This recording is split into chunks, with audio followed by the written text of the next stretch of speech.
September 7th, 2024, the Columbia River.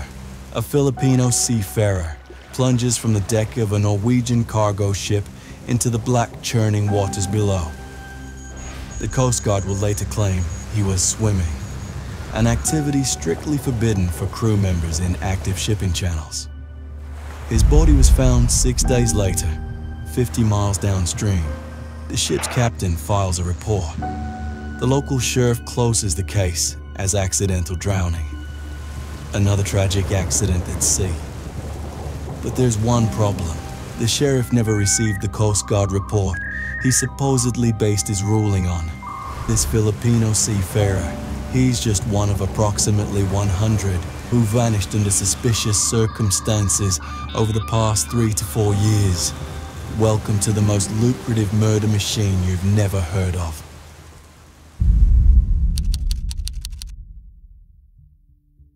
This is AJ Kent Maranya, 29 years old, a marine engineer from the Philippines who spent months away from his family.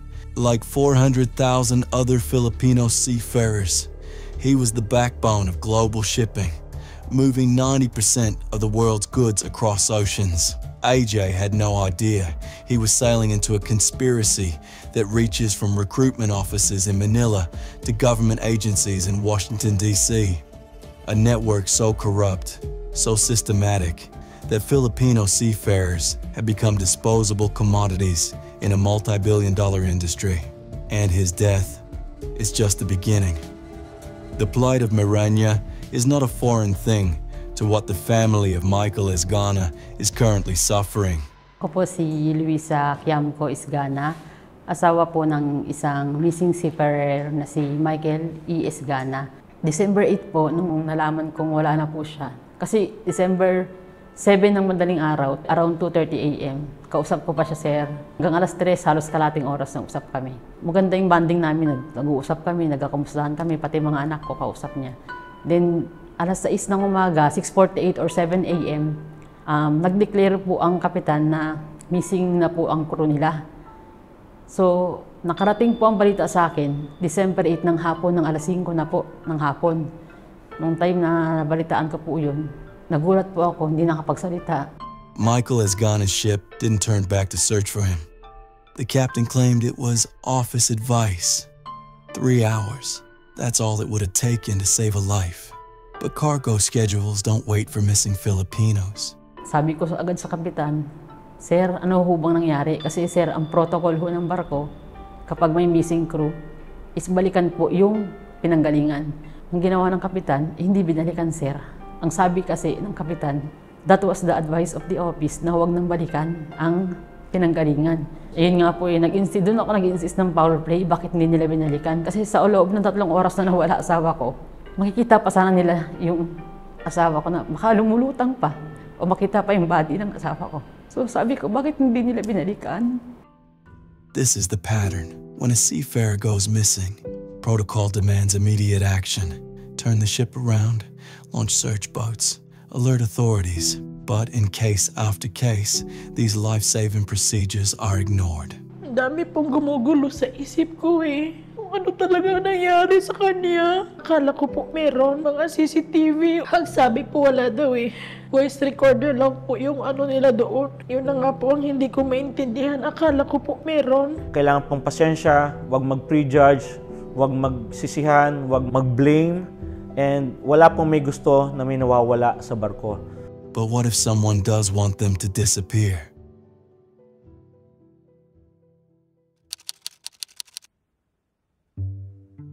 While Filipino seafarers risk their lives at sea, back in Manila, the very agency meant to protect them has been selling their safety to the highest bidder. July 2024, United Filipino Seafarers files plunder charges against the current head of Marina, the Maritime Industry Authority. The crime? 66 million pesos in uncollected fines. The beneficiaries? 22 Chinese dredging vessels were given illegal permits while Philippine ships sat idle. Current Marina Administrator Sonia B. Malaluan and former administrator Hernani Fabia now face plunder charges, a crime punishable by life imprisonment. But that's just the tip of the iceberg. Ako po si Neseme Atis Aguaviva, asawa ng nawawalang seaman na si Jel Aguaviva.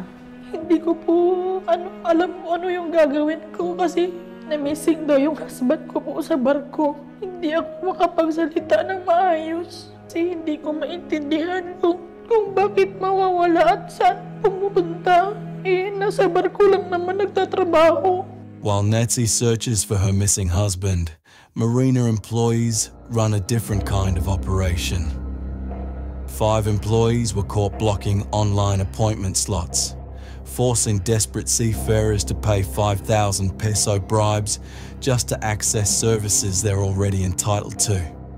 Former employee Malone Morales arrested for faking official signatures, 10,000 to 20,000 pesos per fraudulent document. This is how the system works. Corruption at every level, from the streets of Manila to the highest offices of government. Captain Edgardo Flores here. To give you my background, I was a seafarer for 20 years. More of that is, kapitan ako sa barko. Yung sa mga missing seafarers, there are some instances na nalalaglag sila na accidentally. At ang protocol dun, pag nakita mo siya, sisigaw ka ng man overboard. Pag man overboard, kung ano yung mga safe, mga pwede mong iitsa sa kanya, like yung life buoy or anything na pwede niyang tukling, para hindi siya lumubog, ganon. Tapos sabay, magre-report ka sa bridge. Kapitan will go on board, will try ikutan yung lugar. Kung mga sandali lang, madaling makita pero ang minimum kasi ng search and rescue na effective is yung 4 hours pag nawala yung seaman. But what if no one sees them fall? What if the crew is asleep? But what happens when the captain is part of the cover-up?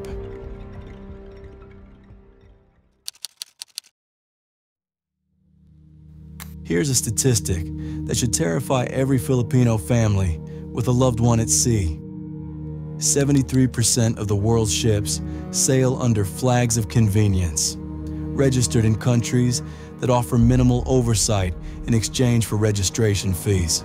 Panama, Liberia, the Marshall Islands. These aren't shipping nations. They're legal black holes where murder can be reclassified as an accident with the stroke of a pen. Pag nawala yung seafarer na walang nakakita, yung mga investigador, na-assume na talaga may foul play, which is normal. Ngayon, kung gaano kadalas, hindi ko walang statistics dyan eh. Kung kunti pa napapatunayan dyan sa foul play na yan dahil minsan walang gustong tumistigo, alam mo naman, ayaw na maabala. 2024 becomes the worst year on record. 312 ships abandoned worldwide.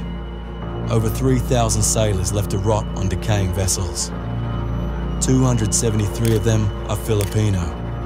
No food, no pay, no way home.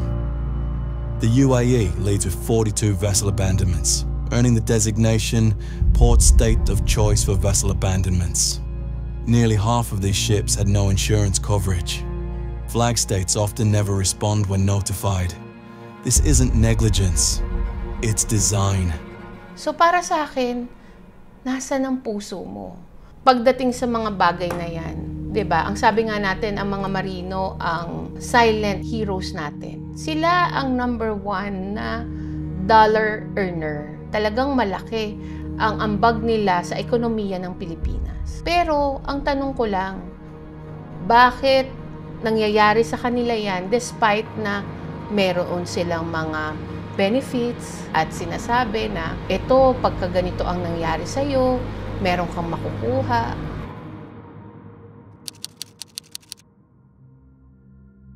$6.2 billion. That's how much Filipino seafarers were sent home in 2022 alone. 22% of all overseas Filipino worker remittances. An entire economy built on the backs of men who disappear into international waters. Nawala na yung seaman, so missing na nga, no? Pero pag nag-claim yung family members, ang sasabihin, ma'am, kasi missing po yung husband ninyo. Hindi naman nakita yung katawan. So hindi natin alam kung patay talaga o hindi. So hindi pa namin pwedeng bayaran maghintay muna kayo ng 4 years. Kasi sa batas, kailangan hintayin muna ng 4 years bago masabi natin yung tinatawag na mayroon ng presumptive death. 4 years. That's how long families must wait for death benefits. 4 years of wondering. 4 years of poverty. 4 years for evidence to disappear and witnesses to forget. Meanwhile, manning agencies like Able Maritime Seafarers Inc. continue operating despite being red-listed by international unions. Contract switching, promised work in New Zealand, deployed to dangerous Fiji ferries, passports confided, wages below subsistence, modern slavery with a government stamp of approval. Sa sobrang depressed ng isang crew, nag-alaga na nga ng langaw eh. Langaw. Yung alaga kong langaw, nawawala. Depression talaga ang isa sa mga dinadala ng mga kabaro nating mga seafarer. Kasi nga, ang iniisip ng mga kapamilya natin sa Pilipinas na napaka-strong namin. Mental health concerns na nararanasan ng mga seaman ay yung homesickness at hirap ng trabaho. Sa lungkot nila, minsan may mga seafarer na naiisip na saktan yung sarili nila. Or worse, meron yung discrimination. Tinatawag niyang unggoy yung mga Pilipino at mga mangmang. Pwedeng makaapekto sa mental health ng isang tao. They call them monkeys. FLIP. Little Island people. The discrimination is systematic, documented, and deadly. When you're seen as less than human, making you disappear becomes just another business decision. Companies target Filipinos specifically because they're cheap and speak good English. The perfect combination for exploitation. They earn $1,000 monthly, while Americans doing the same job make 3 times more. 2010, the Dolores 838. Charlie Lasisi, a Nigerian fisheries observer, complains about the crew illegally netting dolphins. Days later, his body is found bound in chains. 6 Filipino crew members are charged with murder. All are acquitted. The witness, too scared to testify. This is the pattern. Witnesses vanish, evidence disappears, cases go cold. Sa foul play, kung merong cold body, nandun yung cadaver, there is a good chance para mapatunayan na foul play. Pero kung nawala yung seafarer at walang makikitang katawan, mahirap mahirap ma-determine. Most of these missing seafarers, for the records, walang nagiging solusyon. And most of the time, tatanggapin na lang ng family yung kanilang benefits na dapat matanggap. Kasi hindi mo talaga, mahirap siya patunayan hanggang walang cold body. No body, no crime, no CCTV, no evidence. It's the perfect murder, repeated approximately 100 times over the past 3 to 4 years, according to Philippine government officials. So, what happened to AJ Kent Maranya? The Coast Guard report that supposedly ruled his death accidental was never filed with the sheriff's office. The crew's claim of swimming in a dangerous shipping channel at 3:47 a.m. His family says he couldn't swim. J.J. Ugland Companies, the Norwegian ship owner, refuses all comments. Just like they refused comment when cocaine was found on another company vessel. The pattern continues. Silence, stonewalling, and seafarers who disappear into statistics. Ngayon, lumabas na yung Magna Carta, which is the protection of the seafarers. Pero nasaan doon yung tinatawag nating protection para sa kanila? Diba? Ito bang mga karapatan nila, talaga bang nailagay doon mismo sa Magna Carta for Seafarers? Yung mga ganong incident, ano ang naghihintay sa kanila? The Magna Carta of Seafarers was signed into law in 2024. But laws mean nothing when the enforcers are selling permits to the highest bidder and the investigators never investigate. Kasi hindi mo pwedeng itago yan kailangan namin ilabas yung storya nila. Kailangan sabihin mo kung ano yung hinaing nila. Kasi kailangan nating matuto para naman sa susunod may mapulot yung mga tao. 400,000 Filipino seafarers sail into this machine every year. They carry the hopes of families, the weight of a nation's economy, and increasingly, the risk of never coming home. Sa gobyerno po, nananawagan din po ako na sana po, hindi na rin maulit yung ganitong senaryo. Yung mas sinisip nila yung kargamento nila kaysa sa buhay po ng asawa ko. Sa totoo lang po,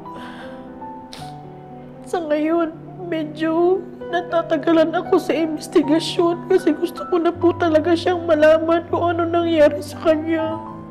Sana po, gawin niyo yung nararapat niyong gawin. Para naman proteksyon man lang sa mga seafarers natin po. Kasi sa ngayon, dumadami na po yung mga namimising sa barko. But where are the responses from those with power? From agencies that promise protection? We need to push for stronger protocol reforms, like CCTV mandates and a faster reporting system. Ang masasabi ko po sa Magna Carta, sabi nila, it's good. Sabi nila, it's bad. Pero for me, it's a step forward. A step forward? Or another body in the water? The maritime industry moves $14 trillion in goods annually. It runs on Filipino blood, sweat, and increasingly, silence. Ships without cameras, crews without voices, families without answers. 100 missing in 3 to 4 years. 273 abandoned in 2024 alone. $6.2 billion flowing home. 66 million in government corruption. These aren't just numbers.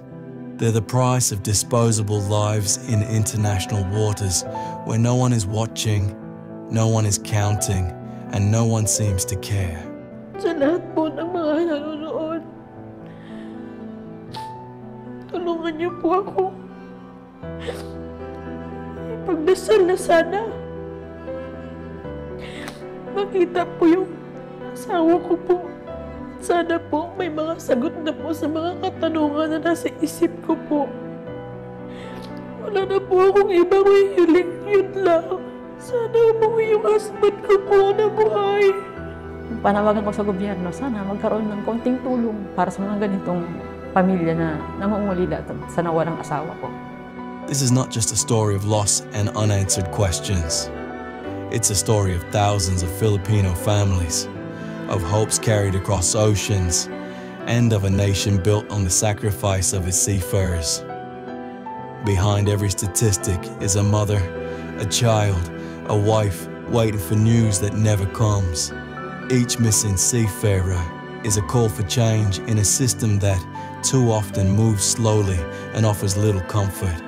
Our laws, our agencies, and our ships must do better. For every life lost at sea is a story that deserves to be heard, and a family that deserves justice. The water remembers what the paperwork tries to forget. And somewhere tonight, another ship is sailing into the darkness, carrying another cargo of disposable dreams.